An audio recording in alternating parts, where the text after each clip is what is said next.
Президент Садыр Жапаров министрлер кабинетинин жыйналышында сөз сүйлөп жатып, айлык акыларды көтөрүү маселеси тууралуу айтып өттү. Айтымында саламаттык сактоо маданият системасынын кызматкерлеринин эмгек акысы категориясына жараша 50%га чейин жогорулатылды.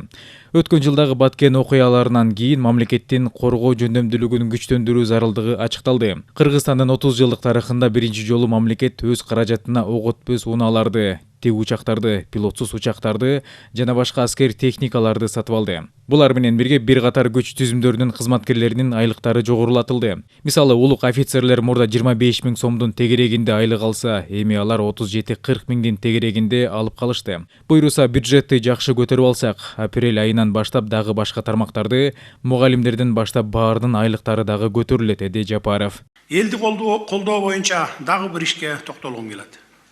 Эпидемиологиялык кырдаалга байланыштуу татаал экономикалык абалда калган зайымчыларды колдоо максатында 2020 жылдын аягында кредиттер боюнча пайыздарды төлөө үчүн бюджеттен 734 миллион сом бөлүнгөн.